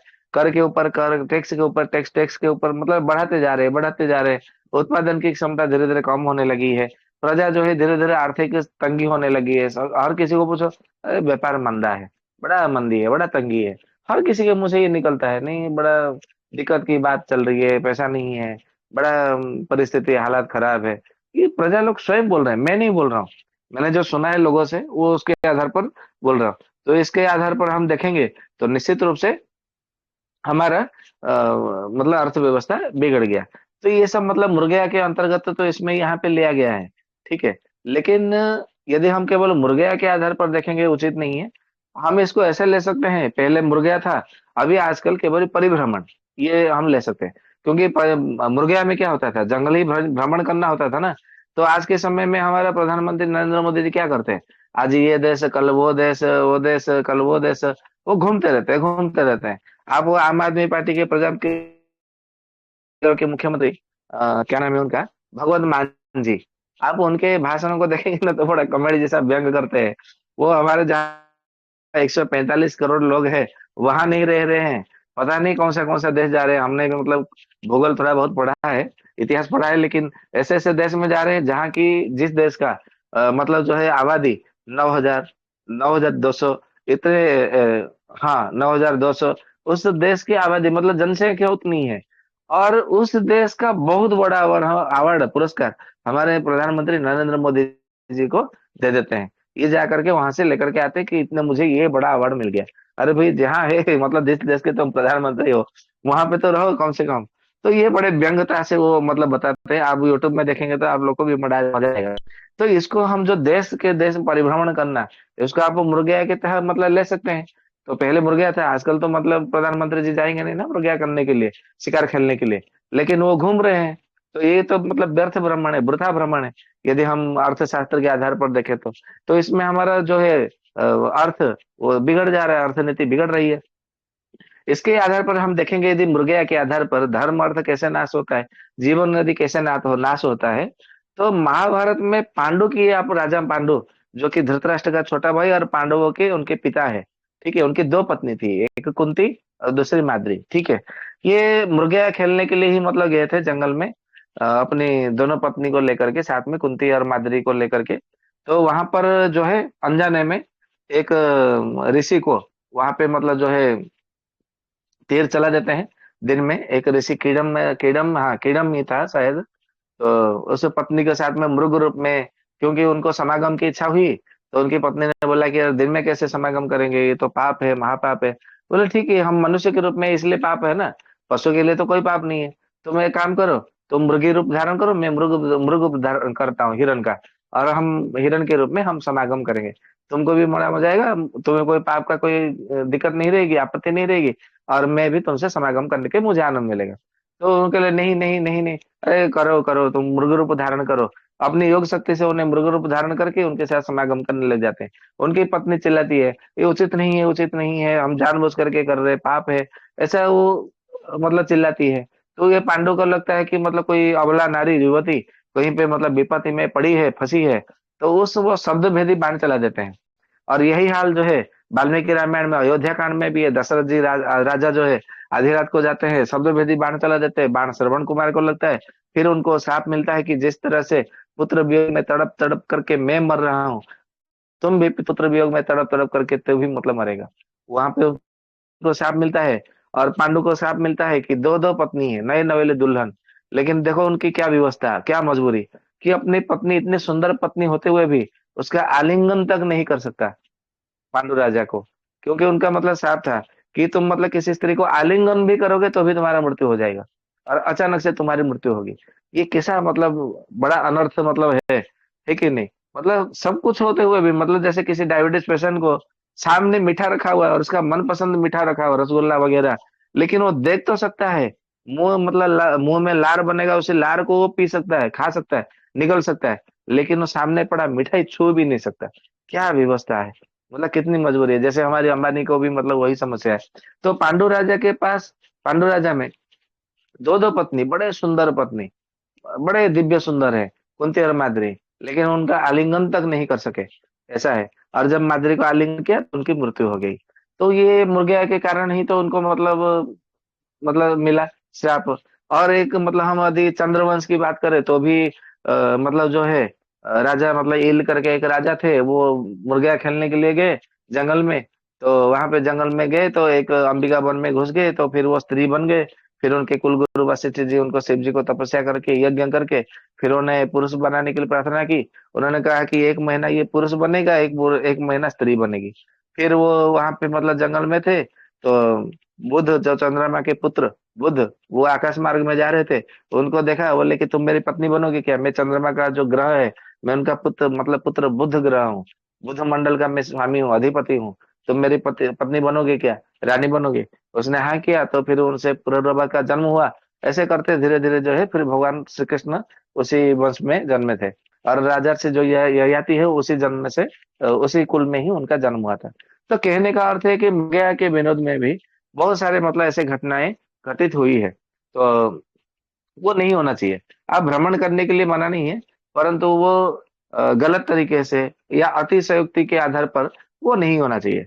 तो अगला जो सूत्र है वो ऐसा है, न कामासक्तस्य कार्य अनुष्ठानम, अर्थात न कामासक्तम सक्तस्य, जो व्यक्ति कामासक्ति से, कामासक्ति कामना के आसक्ति में वशीभूत हो जाता है, वो अपने कर्तव्य, अपने कार्य का समुचित अनुष्ठान नहीं कर सकता, उससे वो कार्य होगा ही नहीं। इस प्रकार से जो है अर्थ अर्थशास्त्र में ये बताया गया है। हम यदि भारतीय दर्शन शास्त्र में या आयुर्वेद के भी मतलब देखेंगे, तो उसमें हमारा पुरुषार्थ चतुष्टयम, धर्मार्थ काम मोक्षाणाम पुरुषार्थ चतुष्टयम बोला गया है। तो तीसरे जो पुरुषार्थ है वो काम है। तो काम होना चाहिए, जरूरी है, परंतु वो काम के वशीभूत, कामना के वशीभूत नहीं होना चाहिए, इस प्रकार से। तो काम और कामना में क्या अंतर है? जैसे आपको भूख लगी, तो भूख लगी तो शरीर को भोजन चाहिए, आत्मा को तो भोजन नहीं चाहिए, परंतु शरीर को तो भोजन चाहिए ना। तो शरीर को भोजन चाहिए, तो उसका पेट भरने के लिए जो मिल गया आसपास, जो उपलब्ध हो, उसके आधार पर आप भोजन कर लो। तो ये काम है, क्योंकि जो अपनी आवश्यकता को पूर्ण करना, ये आपका कर्तव्य भी है, एक प्रकार से धर्म भी है, कर्म भी है। तो वो काम कहलाता है कि नहीं, इसकी आवश्यकता है, उसकी पूर्ति करना जरूरी है। लेकिन आप बोलेगे नहीं, मुझे तो आज पनीर ही खाना है, मुझे तो आज मतलब रोटी ही खाना है, मुझे आज बिरयानी ही खानी है, मुझे आज वही खाना है, मुझे आज तो वो खाना है, मुझे मतलब आपने एक एक निश्चित रूप से बना दिया कि मुझे नहीं, मुझे ये ही चाहिए, मुझे ये ही चाहिए, और मुझे इसी से ही मतलब काम बनाना है। तो वो कामना है। तो कामना से विनाश होता है, और काम से विकास होता है।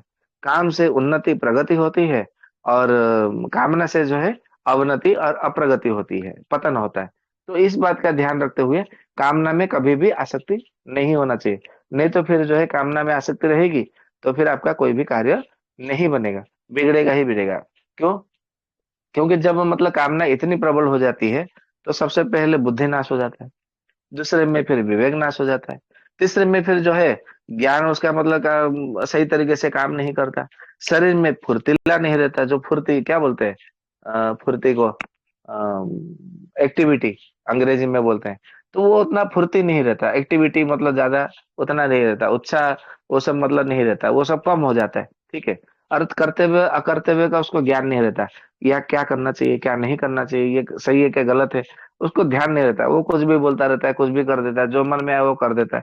तो फिर उसके बार बार गलती होती है, उस गलती की सजा फिर उसके बाद में भोगना पड़ता है भविष्य में, इस प्रकार से। तो इसलिए आप कामना के आसक्ति में मत जुड़ो।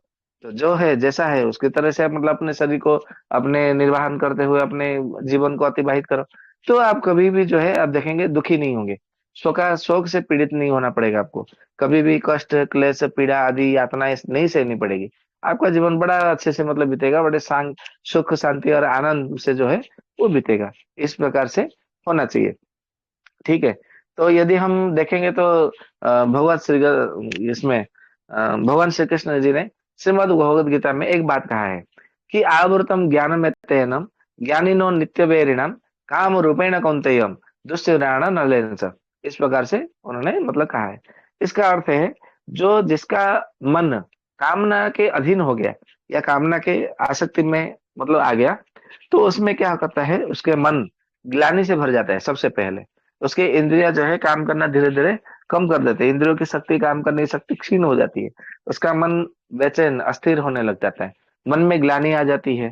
फिर धीरे धीरे धीरे ऐसा लगता है कि उसके जो ज्ञान है वो ज्ञान को किसी ने हर लिया, उसके पास ज्ञान ही नहीं है, ऐसा धीरे धीरे धीरे धीरे लगने लग जाता है। फिर उसके पास जो कामासक्ति है, कामना की जो आसक्ति है, वो धीरे धीरे उसको उद्योग मतलब जो है जो नहीं करना चाहिए वो कर देता है, जो नहीं पाना चाहिए उसको पाने की बड़ी प्रबल इच्छा होती है, और उसी के लिए वो उद्योग करता रहता है। तो आगे चल करके वो बहुत बड़े गड्ढे में गर्त में पड़ जाता है, फंस जाता है, और उसी से जो है उसका जीवन में बहुत बड़े संकट में फंस जाता है। इसीलिए कभी भी कामनाओं के अतिरिक्त मतलब ग्रसित नहीं होना चाहिए, इस प्रकार से मतलब आपको समझना चाहिए। यदि हम और देखेंगे शुक्र नीति में भी मतलब यही बताया गया है, सभी ग्रंथों में भी मतलब यही मतलब बताया गया है। यदि हम इसको और अच्छे से निष्कर्ष मतलब यदि हम समझने का प्रयास करेंगे, तो उपनिषदों में या दर्शन में सभी ग्रंथों में भी यही कहा है कि मनोवैज्ञानिक जैसे मतलब आजकल हम मन के स्तर, चित्त के स्तर, बुद्धि का स्तर, विवेक के स्तर को मतलब नापने का कोई जैसे यंत्र तो बना नहीं है, परंतु यदि हम अध्यात्म दर्शन संहिता उपनिषद के आधार पर देखेंगे, तो उसका बुद्धि विवेक इन सबको मतलब नापने का एक स्तर है, योग के माध्यम से, या अपने व्यवहार के माध्यम से, अपने आचरण के माध्यम से, अपने धैर्य शक्ति के माध्यम से उसको नापने का कुछ मतलब है, उसके संयम है, संयम है, संहित है।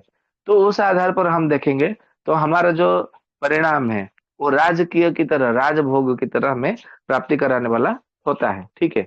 यदि हम उसको नहीं करेंगे, कामना को दूर नहीं करेंगे, काम तक ठीक है, कामना में मतलब यदि हम आसक्त हो गए और वशीभूत हो गए, तो निश्चित रूप से अग्निदाहादपि सिस्टम वाक्य पौरुषम, ये अगला सूत्र है कौटिल्य अर्थशास्त्र में।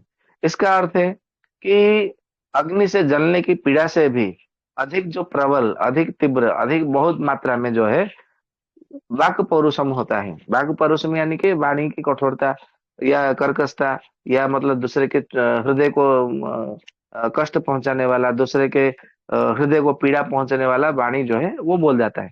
कब वो बोलता है मनुष्य, कब वो बोलता है? जब कामना के अधीन हो जाता है, कामना से आसक्ति रह जाता है, फिर उसे अच्छे बुरे का ध्यान नहीं देता, वो कब किसको क्या बोलते है उसको पता ही नहीं चलता। तो उसकी जो वाणी है, वैसे मतलब वाणी उसके निकलता है उसके मुंह से, कि अग्नि से भी बड़ा खतरनाक होता है, अग्नि से भी बहुत अधिक मात्रा में जलाने की शक्ति रखता है उसके मन, उसके हृदय को। तो वही करता है, इसीलिए वाक पौरुष, वाक परुष्य, वाक पौरुष इस प्रकार से होता है। जैसे हम इस बात को मतलब लेने का मतलब समझने का प्रयास करें, तो चंद्रमा की 27 पत्नी है। मैं आपको छोटा सा एक उदाहरण देता हूँ, ठीक है? तो चंद्रमा की 27 पत्नी है। सबसे जो उनका सबसे पहले जो अधिक मात्रा में जो सुंदर है, वो उनकी रोहिणी है, चंद्रमा की। आप लोगों ने मतलब शायद कहीं पढ़ा होगा, सुना होगा, सत्संग प्रवचन में कहीं ना कहीं मतलब सुना होगा, फिर भी मैं आप लोगों को थोड़ा सा बता देता हूँ उदाहरण तौर पे। तो चंद्रमा की जो पत्नी रोहिणी है, वो सभी 27 के 27 में सबसे सर्वश्रेष्ठ सुंदरी है। मतलब उसके बोलने का, हंसने का, देखने का, जो मतलब आनी है, मनी है, ठानी है, मतलब चाहनी है, ऐसा मतलब संस्कृत में बोला गया है। तो चाल चलन, उसके जो व्यवहार है, आचरण है, शारीरिक गठन है, वो इतने मनमोहक है कि चंद्रमा रोहिणी को छोड़ करके किसी और दूसरे पत्नी के पास कभी गए ही नहीं, दूसरे पत्नी को कभी आलिंगन तक नहीं किया विवाह के बाद भी। तो सभी जो 26 कन्या जो उनके, और वो 27 के 27 जो है बहन है, एक ही माता पिता के मतलब है, दक्ष प्रजापति के वो मतलब पुत्रियां थी, उनकी 60 पुत्रियां थी। तो ये 27 जो पुत्री जो है, जो हमारे 27 नक्षत्र है, वो उनकी 27 पत्नी है चंद्रमा की। तो 26 पत्नी जो है रोहिणी के छोड़ करके बाकी सब चले गए, पिताजी को बोले आपने हमारा जीवन नष्ट कर दिया, हमारा बर्बाद कर दिया जीवन हमारा। अब आपने हमें मतलब बड़ा दुख दिया है, हमारा जीवन मतलब इतना दुखों से भर गया है कि हम मतलब कब हम मतलब कभी सुखी होंगे नहीं होंगे सोच नहीं पा रहे। बोले अरे ऐसा क्या, मतलब मैंने क्या, तुम्हें खाने का अभाव है? क्या तुम्हें मतलब कुछ पहनने में अभाव हो रहा है? क्या तुम्हें मतलब मन मुताबिक मतलब कहीं घूमने आने जाने में कोई अभाव है, मतलब दिक्कत होती है? क्या तुम्हें मतलब जो चीज, जो वस्तु चाहिए, कामना अभिलाषा रहती है, वो तुम्हें नहीं मिलता? तो उनकी मतलब बेटियां कहती है, पुत्रियां कहती है कि हे पिता, कि केवल मतलब नारी को केवल खाने से ही सुख मिल जाता है, पीने से सुख मिलता है, कपड़े पहनने से सुख मिलता है, घूमने से सुख मिलता है, या मतलब जो अपने मनोभिलषित विलसित कोई द्रव्य है, वस्तु है, उसको पा लेने से मतलब वो सुखी हो जाती है? आप बताइए, आप तो पिता है, आपने सृष्टि की मतलब जो संरक्षण का दायित्व लिया हुआ है। बोले हे पुत्रियों, मैंने समझा नहीं। तो उन्होंने कहा कि मतलब जब तक नारी को उसका पति का प्रेम नहीं मिलता, उसको जब तक समागम नहीं मिलता, तब तो कैसे सुखी हो सकता है, हो सकती है?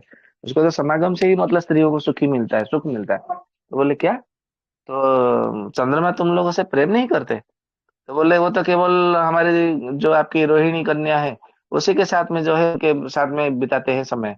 हम लोग को तो मतलब देखो 1 वर्ष तक हो गया, हमारे पास मतलब कभी आए नहीं, हम तक आलिंगन तक नहीं किया अभी तक। अच्छा, अभी मतलब मैं उसे दंड देता हूँ। वो कुपित होकर के कोपालन अवस्था में वो दंड देने के लिए गए। तो फिर जब वो उसके पास पहुंच गए अपनी सभी पुत्रियों के साथ में, उन्होंने कहा कि अभी तुम ही लोग ही बताओ कि इसको मतलब क्या दंड देना चाहिए।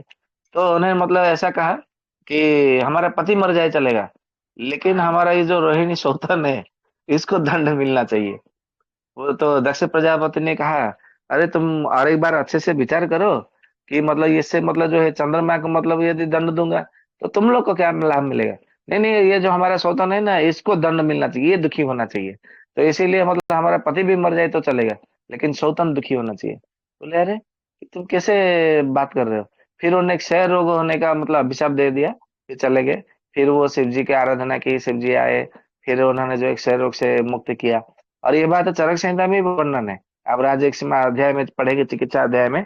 तो ये बातें, ये कहानी जो आख्यान है, तो मैं पुराण से लेकर के नहीं, चरक संहिता लेकर से लेकर के मैं आप लोग के सामने उसका उपस्थापना कर रहा हूँ, ठीक है? तो कहने का अर्थ है कि जब हमारा मन कामना से वशीभूत हो जाता है, कामना से वशीभूत होकर के जब हमारा बुद्धि विवेक नष्ट हो जाता है, तो फिर हमारा वाणी के ऊपर भी नियंत्रण रहता नहीं रहता, संयम नहीं रहता कि हम किसको क्या कह रहे हैं, कि मतलब क्या कहना चाहिए, वो भी हमें ध्यान में नहीं रहता।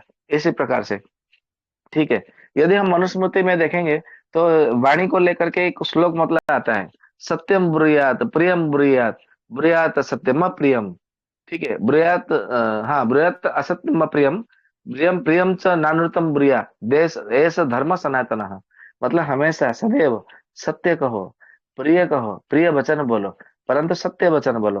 प्रिय होते हुए भी असत्य नहीं कहना चाहिए, और सत्य होते हुए भी यदि वो कटु हो तो जरा सोच समझ करके धीरे से बोलो, ताकि वो सामने वाला उसको ग्रहण कर सके, समझ सके, जिससे उसे मतलब कटु भी ना लगे और वो सत्य सत्य बात को ग्रहण कर सके। परंतु ऐसा नहीं कि असत्य मतलब वो आप उसको खुश करने के लिए झूठ बोलने लगे, प्रिय वाक्य बोलने लगे, ऐसा नहीं है। और इस प्रकार से जो अपना जीवन यापन करता है, अपना आचरण करता है, वास्तव में वो सनातन धर्म का पालन करता है, इस प्रकार से जो है कहा गया है। और यदि हम देखेंगे उद्योग पर्व में, महाभारत में भी, तो धृतराष्ट्र महाराज को ये इनके छोटे भाई विदुर जी ने, महामंत्री बने थे, प्रधानमंत्री, उन्होंने कहा था कि वाणी जो है स्वयं कर्म है। जी हाँ, स्वयं मतलब कर्म करता है। मनुष्य का शरीर बाद में कर्म करता है, लेकिन पहले जीवा कर्म करता है। जीवा से पहले बुद्धि कर्म करता है, बुद्धि से पहले मन कर्म करता है, विचार कर्म करता है, उसके पश्चात बुद्धि, फिर उसके पश्चात पश्चात वाणी। वाणी जब तक मतलब नहीं निकलता, वाणी बन करके, वाणी का रूप नहीं लेता मन का विचार, तब तक शरीर कर्म नहीं करता। आप बोलेंगे नहीं मैं तो बात नहीं करता, मैं तो मन में सोच विचार कर ही काम कर्म करता हूँ। तो आप जो सोच विचार करके अपने वाणी का रूप लेते हैं विचार करते हुए, तो वो वाणी का रूप भले आप उसको प्रकाशित करें या ना करें, आपके भीतर रहे मस्तिष्क में छाप करके, लेकिन आप उसको वाणी का रूप देते हैं तभी जा करके आपका शरीर काम करेगा।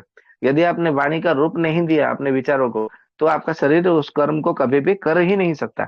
ऐसा उद्योग पर्व में ये इन्होंने महात्मा विदुर जी ने धृतराष्ट्र को विदुर नीति में बोला गया है। वो उद्योग पर्व में आप देखेंगे महाभारत में, तो ये विदुर नीति में ये मतलब देखने को मिलेगा आपको। ठीक है, इस प्रकार से यदि हम आयुर्वेद की दृष्टिकोण से इसको हम समझने का प्रयास करें, तो आयुर्वेद में मन और जो शरीर है वो अलग अलग तो है, परंतु देखने जाए तो अलग नहीं है। कैसे? क्योंकि मन और शरीर में शरीर ही दिखाई देता है, मन कभी दिखाई नहीं देता। परंतु ये जो सारा शरीर है ये मन से चलता है, इसमें भी मतलब कोई शंका नहीं है, कोई संदेह नहीं है। परंतु मन नहीं दिखाई देता, शरीर दिखाई देता है। और शरीर जब नष्ट हो जाता है तो भी मतलब मन नहीं नष्ट होता है, फिर वो दूसरा सूक्ष्म शरीर धारण करके उसके साथ में वो चल देता है ऊपर, पुनर्जन्म के लिए। ठीक है। आज ग्रुप में, समूह में कुछ चर्चा हुई थी कि आत्मा जो है बिना स्थूल शरीर के कोई कार्य कर ही नहीं सकता। तो उसको लेकर के थोड़ा सा युक्ति तर्क वितर्क वो सब चला। फिर मन ही हृदय है, इस प्रकार से मतलब लेकर के बात चली। और कोई बात लेकर के चली थी, अभी ध्यान में नहीं आ रहा है। आप लोग मतलब अभी समूह में हो तो जुड़े हो तो देख सकते हैं। तो जो सत्य है वो सत्य है, शास्त्र के आधार पर हमें चलेंगे तो शाश्वत शाश्वत है, सिद्धांत कभी नहीं बदलता, जो भी है सूत्र के रूप में है। ठीक है। तो मन, यदि हम आयुर्वेद के दृष्टिकोण में देखेंगे, तो जो क्रोध शोक भय चिंता आदि जो मानसिक अवस्था है, ये सब शरीर के दोष और अग्नि पर प्रभाव डालती है। परंतु ये किसके अंतर्गत आते हैं? मन के अंतर्गत आते हैं, अधीन आते हैं। परंतु इसका प्रभाव शरीर के ऊपर प्रभाव पड़ता है।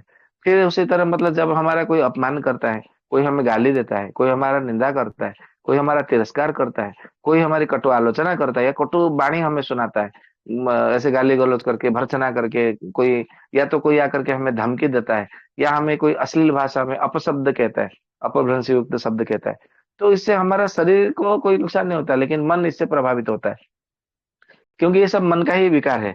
लेकिन मन के जब विकारग्रस्त हो जाता है, मन को कष्ट होता है, उसका प्रभाव हमारे शरीर में देखने को मिलता है। आप कैसे?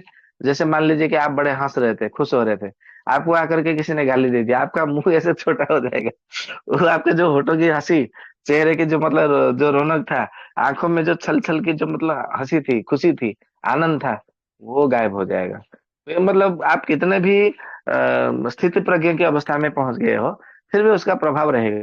आप अभी मतलब रो रहे हैं, किसी ने आकर के बोल दिया अरे तेरा तो मतलब 7 कोटि मतलब, तो मतलब 7 करोड़, ऐसे होता है ना करोड़पति में, अमिताभ बच्चन के शो में, कौन बनेगा करोड़पति।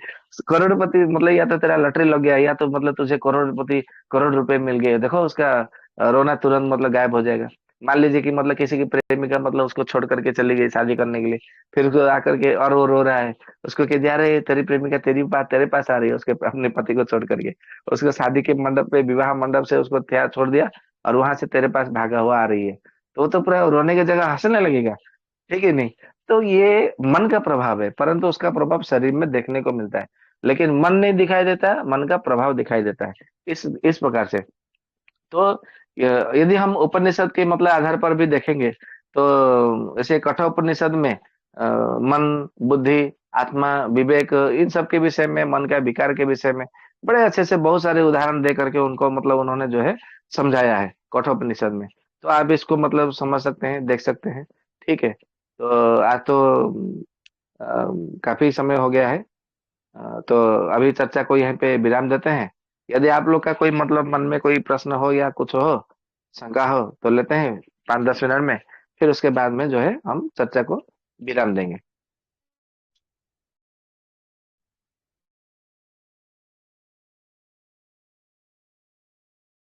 गुरुदेव राम राम।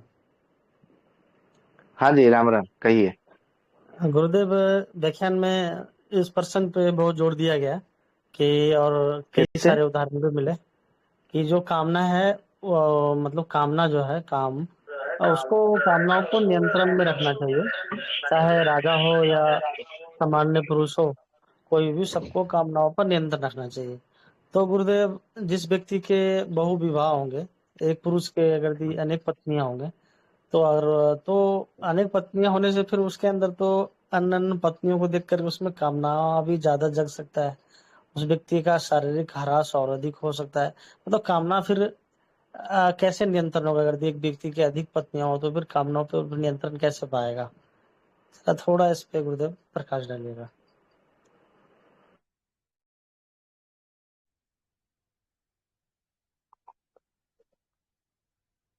जी, मेरी आवाज आ रही है? जी गुरुदेव, आ रही है। हाँ। सबसे पहले आपने कहा कि जिसका मतलब बहुविवाह हो गया, जैसे पहले राजा लोग बहुविवाह करते थे। राजा लोग क्या, अभी मतलब हम यदि 30-40 साल पीछे चले जाए, तो गांव में भी हमने देखा है बहुत सारे मतलब ये गांव में अनेक मतलब लोग जो है, किसी की दो, किसी की तीन पत्नियां भी मतलब हमने अपने जीवन काल में देखा है, बाल्यकाल में, बचपन में। ऐसा नहीं कि किसी एक ही व्यक्ति को देखा है, ऐसा नहीं है। और उस समय मतलब लोग भी मतलब राजी होते थे, ऐसा नहीं है। और बहुत सारी लड़कियां भी थी। मतलब संख्या यदि अनुपात देखेंगे, पुरुष और महिला का अनुपात देखेंगे, तो उस समय महिलाएं बहुत अधिक थी। 2000 के बाद में ये जो अल्ट्रासाउंड मशीन आया, उसके बाद में निरूपण करके, लिंग निरूपण करके लड़की है भ्रूण हत्या करा दी जाती थी, पैसे खर्च करके। तो इसके पश्चात जो है आज उसका परिणाम है कि लड़कियों की संख्या बहुत कम है, जिसके कारण आज बहुविवाह का थोड़ा सा कल्पना जैसी लगती है, ठीक है? और कुछ नहीं है। आपने कहा कि बहुत सारे पत्नी होने से फिर वो कामना के मतलब कैसे नियंत्रण करेगा, यही आपका प्रश्न है ना? मन को नियंत्रण कैसे करेगा, जी कैसे अपनी कामनाओं को जी जी नियंत्रण करेगा? जी, जी ठीक है। गुरुदेव। तो हाँ, सभी शास्त्रों में, सभी ग्रंथों में ये कहा गया है कि काम और कामना को, इसको अंतर को समझो। जैसे कि अनेक पत्नियां हैं, किसी की 100 पत्नी है, अभी बहुत सारी पत्नी जो है, ऋतु तो मतलब होगी महीने में एक बार, ये होते हैं ना, पीरियड आते हैं, मेंस मतलब आते हैं। तो सभी शास्त्र में ये कहा गया है कि ऋतु काले के समय जो है पत्नी का अभिगमन करना चाहिए। यानी कि जब उसको मेंस मतलब पीरियड हो, तो 6 दिन के, 7 दिन के पश्चात जो है, कम से कम एक बार तो महीने में एक बार अपनी पत्नी के साथ में समागम करना ही चाहिए, बनाना चाहिए ही चाहिए, रोकना नहीं चाहिए, ठीक है? यदि हम आयुर्वेद देखेंगे, तो आयुर्वेद में मतलब यही कहा जाता है कि 70 साल तक स्त्रियों को, 78 वर्ष तक पुरुषों को समागम करते रहना चाहिए, छोड़ना नहीं चाहिए। यदि छोड़ेंगे तो जल्दी बुढ़ापा आ जाएगी और जल्दी उनकी मतलब वात रोगों से पीड़ित हो जाएंगे, ऐसा मतलब उसमें बताया गया है, ठीक है? तो ये तो हो गया। अभी मान लीजिए किसी की मतलब 10 पत्नी है, तो महीने में 10 बार तो समागम हो ही जाएगा, किसी ना किसी को मतलब इच्छा होगी तो ये समागम बनाएंगे, इसमें कोई संदेह नहीं है। दूसरी बात, अपने आपने नियंत्रण की बात की है। नियंत्रण तो तब होता है जब उसमें आप पागलपन आ जाएगा। आसक्ति, कामना में आसक्ति रहेगा तो उसमें मतलब आपको नियंत्रण की, आप खो सकेंगे, खो बैठेंगे। तो जब तक आप कामना में आसक्ति ना होकर के आपने यदि विचार किया कि हाँ मेरे तो 10 पत्नियां हैं, तो 10 पत्नियों के साथ में मतलब मुझे तो कम से कम तो 10 बार मुझे तो समागम करना ही पड़ेगा, ये मेरा पति धर्म है। तो ये तो काम हुआ, कामना नहीं हुआ। तो उसको नियंत्रण करने की आवश्यकता ही नहीं है। आप बोलेंगे मतलब मान लीजिए किसी की 100 पत्नी है, तो 100 पत्नी क्या एकाएक मतलब उसके पत्नी से पत्नी पत्नी थोड़ी मतलब उत्पन्न होंगे, नहीं होंगे। वो तो विवाह करने से पहले सोचेगा ना कि मेरी शक्ति कितनी है, मेरी सामर्थ्य कितनी है, काम क्या है, कामना क्या है। वो तो विचार करके फिर उसको बहु विवाह करेगा ना, पत्नी ग्रहण करेगा। ऐसा तो नहीं कि मतलब पत्नी ग्रहण करना ही है, करना ही करना है। कहीं पे तो ऐसे रास्ते पे तो नहीं मिल जाते कि उठा लिया कोई, मतलब ऐसे कंकड़ मिट्टी की तरह। ऐसा तो नहीं है। बड़े कष्ट से मतलब बहु दूसरे दूसरे पत्नियां मिलती है। ऐसा नहीं है, अपनी शक्ति सामर्थ्य के अनुसार वो उसे ग्रहण करेगा। दूसरी बात है, जितनी पत्नी है उसके हिसाब से वो उसके मन में काम रहेगा, वो कामना नहीं रहेगा। है कि नहीं? तो उसमें नियंत्रण करने की आवश्यकता ही क्या है? गुरुदेव यहाँ पे बताइए कि काम और कामना में अंतर क्या हम्म। हुआ। ऐसा आज भी चर्चा हुई थी हाँ। समूह में, इसको थोड़ा हाँ, प्रकाश जैसे डालिए। मतलब जैसे मैंने कहा, सबसे बढ़िया उदाहरण है, जैसे आपको भूख लग रहा है। भूख लग रहा है तो मतलब जो मिले वो आप मतलब भोजन ग्रहण करो पेट भरने के लिए। तो वो होता है काम, मतलब जो आपको आवश्यकता है वो अपनी आवश्यकता को पूर्ण करना, पूरा करना, वो काम है। काम नहीं यानी कि नहीं मुझे भूख लगी है तो मुझे आज चिकन बिरयानी खाना है, मटन बिरयानी खाना है, या तो मुझे पनीर ये क्या बोलते हैं, कढ़ाई पनीर खानी है, शाही पनीर खानी है, या मुझे राजमा खाना है आज मुझे, या तो मुझे आज ये खाना है बासमती चावल का भोजन बना करके खाना है, या तो मुझे पिज्जा बर्गर खाना है। या मतलब आप ऐसे प्रकार से जब आप मतलब करते हो दाल लिट्टी चोखा, ऐसे मतलब जब कोई ना कोई प्रकार की आप एक रहते हैं निश्चित रूप से, तो वो कामना कहलाता है। लेकिन नहीं, ठीक है भूख लग रहा है, पेट ही तो भरना है शरीर के लिए, मतलब भोजन चाहिए तो आप भोजन दे रहे हो, तो वो काम है। ठीक उसी प्रकार पत्नी को एक भोग वस्तु न मान करके, यदि आप उसको ये समझेंगे ये तो मेरी सहधर्मिणी है, ये तो मेरी धर्म पत्नी है, ये मेरी सहकर्मिणी है, मेरे गृह को संभालने वाली गृहस्था है, गृहस्थी है ये मेरी, तो आपको फिर मन में कामना नहीं आएगी, कामना नहीं सताएगी। फिर जब मतलब उसके पीरियड से आने लगेंगे तो हाँ मेरा ये कर्तव्य है पति का धर्म पालन करते हुए, उसको थोड़ा सा मतलब मन में भाव आया, या थोड़ा सा मतलब मन में हलचल हुआ, समागम हो गया, ठीक है। इस प्रकार से आप देख सकते हैं। कामना में और काम में भेद मतलब जो है वो होता है। मतलब आपको अधिक मात्रा में बार बार इच्छा करना नहीं, मुझे आज मतलब समागम करना ही करना है, मुझे रोज करना है, मुझे ये करना है, तो वो कामना है। हाँ कभी मतलब इच्छा हो गई या सामने से पत्नी ने कहा कि आज मुझे थोड़ा सा मतलब मन जो है ना बेचैनी थोड़ा लग रहा है, अस्थिर लग रहा है, समागम की थोड़ा सा इच्छा हो रहा है, तो समागम कर लो। तो वो कामना में के अंतर्गत नहीं आएगा, वो काम के अंतर्गत आएगा। ठीक है। और जी गुरुदेव। कामनाओं को मतलब आसक्ति को दूर से मतलब बसीभूत करने के लिए, अपनी कामनाओं को नियंत्रण करने के लिए भी कुछ, जैसे हम आयुर्वेद चिकित्सा ग्रंथ में देखेंगे तो सूत्रस्थान में क्या बताया गया है कि अपनी दृष्टि को सही रखिए, अपनी कल्पना को सही रखे, अपने स्मरण शक्ति जो आपको मतलब स्मरण हो रहा है, आपकी मतलब मन में जो विचार, जो पहले की जो बातें याद आ रही है, अच्छे अच्छे बातों को, अच्छे अच्छे घटनाओं को याद करिए।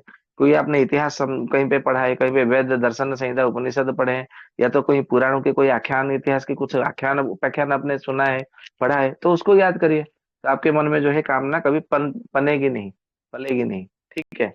और जो उस प्रकार से जो चर्चा जो है वो कामनाओं को बढ़ाएगी नहीं। कामना को मतलब बढ़ाने वाले जो द्वार है वो यही तो है, आंख, मतलब नाक कान गला, ये जो ज्ञान इंद्रिय, जो पंच ज्ञान इंद्रिय है, पंच ज्ञान इंद्रियों के माध्यम से आप इसको जो है थोड़ा सा नियंत्रण बना सकते हैं, कर सकते हैं। तो मन में जो उत्तेजना बढ़ाने वाले जो चीजें हैं उसको आप दूरी बनाए रखे तो हो जाएगा, इसमें क्या है। जी गुरुदेव, एक और बात जानना है गुरुदेव, जो कि हम्म। 4 वर्ग के पुरुष होते हैं, शस मृग अश्व वृष। तो गुरुदेव इसमें बताएं कि जो प्रत्येक वर्ग के जो पुरुष हैं उन्हें कितने कितनी पत्नियां रखने की अधिकृत है वो, शास्त्र के हिसाब से अपने बल के हिसाब से वो कितना पत्नियां ग्रहण कर सकता है। मतलब सस वाले कितने कर सकते हैं अधिक से अधिक, और इसी तरह से आगे जो मृग वाले हैं और अश्व वाले और वृष वाले कितनी कितनी पत्नियां ग्रहण कर सकते हैं, जो प्राकृतिक रूप से आयुर्वेद के हिसाब से उनके लिए उचित हो सकता है, मतलब कि बल के हिसाब से। मतलब एक गणना होगा क्या, कुछ ऐसा है संख्या में। सब सबसे जी पहली बात है, जो चार प्रकार, चार जाति के पुरुष, चार जाति की स्त्रियां वर्णन है आयुर्वेद के वाजीकरण खंड में। ठीक है। जो ससमृग अश्वभ्रसर पद्मिनी चित्रिणी संकिनी हस्तिनी, ये तो कामसूत्र में भी वात्स्यायन ऋषि ने कामसूत्र में भी बताए हैं। परंतु काम सूत्र में जो बताया उससे आपको पढ़ करके मन में उत्तेजना ही आएगी, और कुछ नहीं होगा। परंतु आप आयुर्वेद के बाजीकरण कर्ण में देखेंगे तो चारों प्रकार की जातियों को हिसाब से अपने जीवन में कैसे उसको मतलब आप आचरण में लाया जाए, जिससे कि आप निरोग होकर के आप जीवन जिएंगे। आपका जीवन जो है संतुलित होकर के कैसे जिएगा, आपका सौभाग्यपूर्ण सौभाग्यशाली युक्त कैसे रहेगा, आपका गृहस्थ जीवन कैसे अच्छे से बीतेगा, उसके हिसाब से वो बताया गया है। आयुर्वेद का चिकित्सा वो बाजीकरण के आधार पर वो बताया गया है।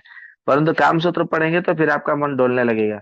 मुझे ये आसन करना है, मुझे ऐसा करना है, मुझे अपने पत्नी को ऐसे बाहों में लेना है, मुझे ऐसे चुम्बन देना है, ऐसे आलिंगन करना है। वो तरह तरह की भावना आएगी। परंतु जब आयुर्वेद के बाजीकरण पढ़ेंगे, बाजीकरण खंड में वो सब भावना नहीं आती है, सबसे पहली बात। और दूसरी बात ये है कि आपने ससमृग अश्वभ्रश पद्मनि चित्रण संख्यनी गस्तनी के आधार पर ऐसे देखेंगे तो किस जाति पुरुष को कितना पत्नी ग्रहण करना चाहिए ऐसा कहीं पर भी उल्लेख नहीं है। जो जिस जाति का पुरुष जितने भी चाहे पत्नी ग्रहण कर सकती है, कर सकता है। ऐसा कोई नियम नहीं है कि इतना ही होना चाहिए, ऐसा कुछ नहीं है। जिसको जितने पत्नी मिले उतने पत्नी वो ग्रहण कर सकता है, कोई दिक्कत नहीं है। जी गुरुदेव। आपको कितना पत्नी ग्रहण करना है? ये तो नियति और भविष्य बता सकता है गुरुदेव, क्योंकि आपने कहा था और आपके भी मैंने वचन सुना था कि पत्नी ग्रहण करना अनुचित नहीं है, बहुपत्नी ग्रहण करना अनुचित नहीं है। लेकिन हम जो कार्य करते हैं, हम जिस धर्म पर चलते हैं, हमारे धर्म पर चलने वाली वो पत्नी मिलनी चाहिए। हमारे मन को, विचार को, आचरण को समझने वाली होनी चाहिए। हमारे कर्तव्य और हमारे जो भविष्य के जो हमारे उद्देश्य हैं और उसमें सार्थकता अगर ये स्थापित करती है तो गुरुदेव बहुविवाह किया जा सकता है। और ईश्वर की कृपा से हमें भी अगर दी वैसी पत्नी मिलती है तो अगर दी हमारी धर्म पत्नी या जो हमारे परिवार के लोग हैं, अगर दी वो अनुमति देते हैं और हमारे गुरुदेव अनुमति देते हैं, वो अगर दी सार्थक होता है तो करने में कोई गलत नहीं है गुरुदेव, वो किया जा सकता है, कर सकते हैं। ठीक है, अच्छी बात है।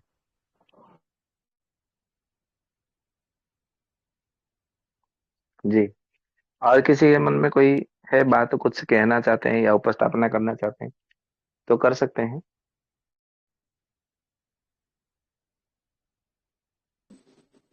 जी राम राम गुरुदेव। राम राम।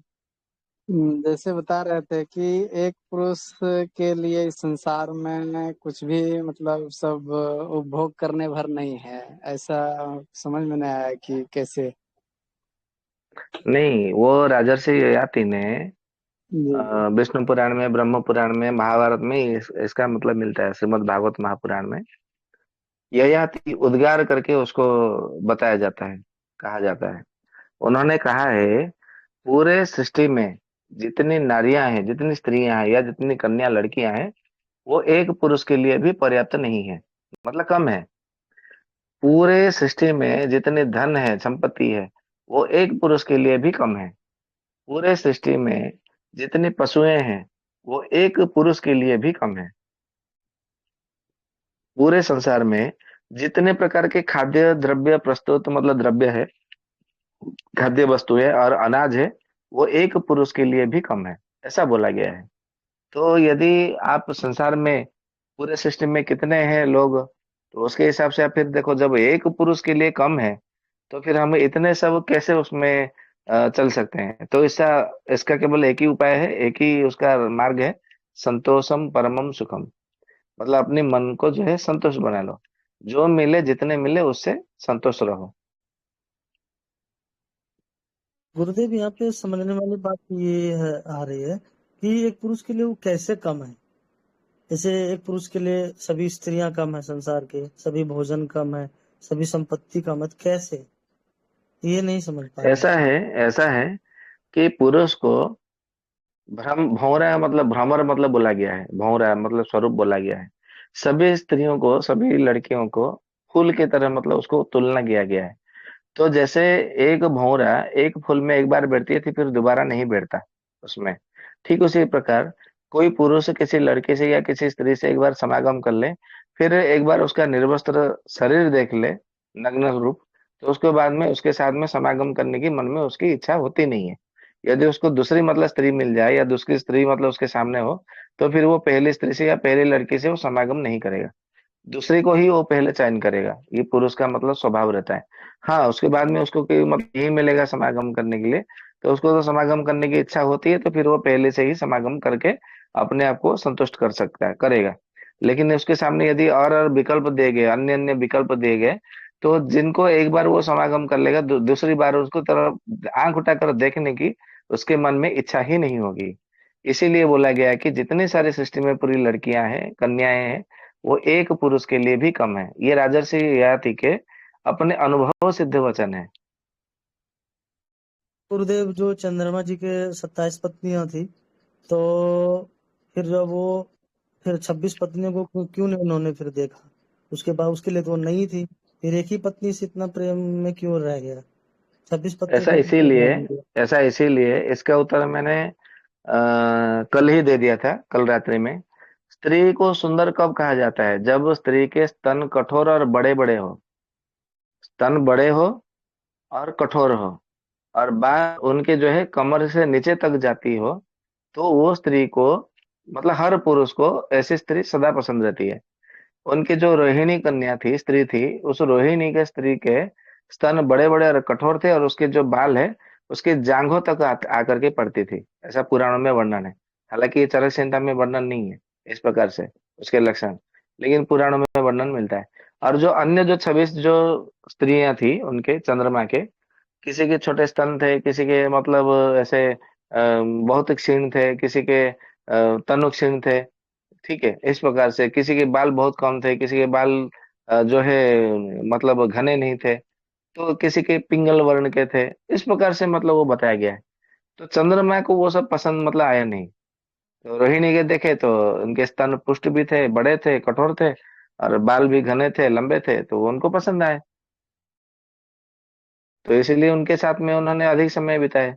यही उसका रहस्य कारण है, और दूसरा कोई कारण नहीं, कोई रहस्य नहीं है। गया। जी गुरुदेव। जी, राम राम जी। जी, राम राम। जी खाली मैं गुरुदेव। ऐसे मतलब शास्त्रों से प्रमाण देके साथ में बोलता है, ऐसा नहीं है। आप लोग के भी मन में क्या विचार है, आप लोग भी बताइएगा। जो मतलब शास्त्र में बताया गया है कि स्त्री का जो सुंदरता है, उसकी घने और लंबे बाल, और उसके स्तन, बड़े स्तन और कठोर स्तन से पुरुष जो है बड़े प्रभावित होती है, होते हैं। ये सही है या सच है या झूठ है, सही है कि गलत है?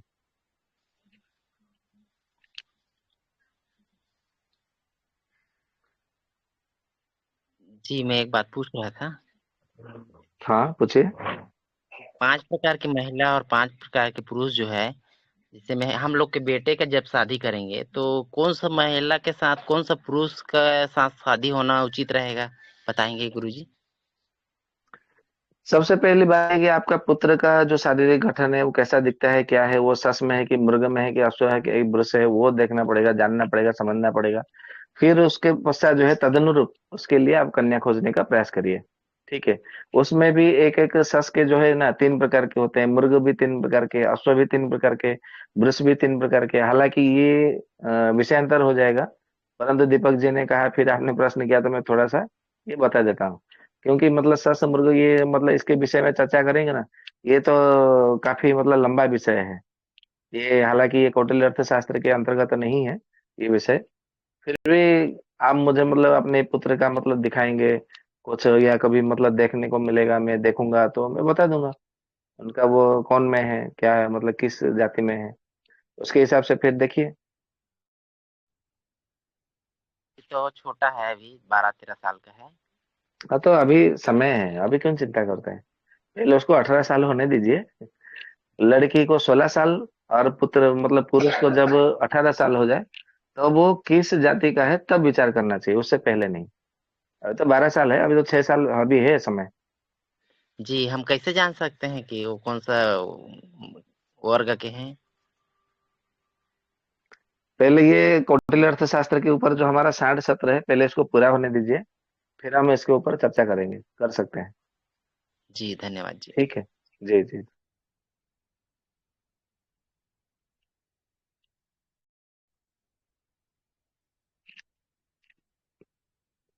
और किसी का कोई मन में शंका या कोई प्रश्न है तो पूछ सकते हैं, नहीं तो हम समापन की ओर अग्रसर हो।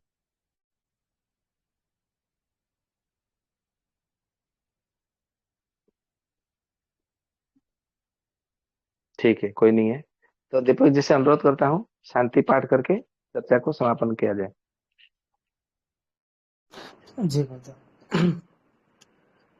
जी, गुरुदेव श्री के श्री चरणों में नमन और वंदन।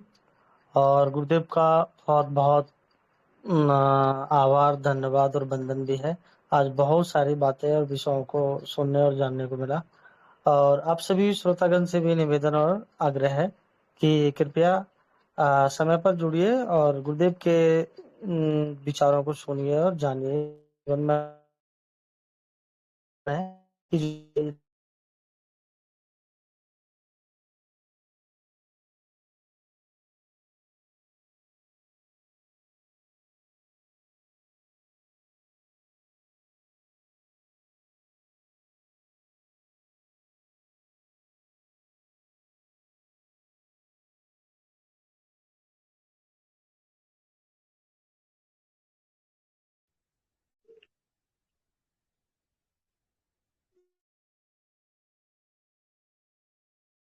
जी दीपक जी।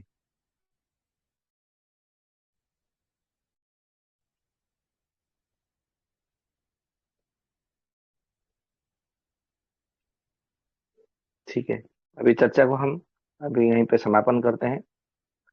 पुनः अगला सत्र सत्र तक, चर्चा तक आपसे विदा लेते हैं। तब तक के लिए राम राम, जय जगन्नाथ। भगवान की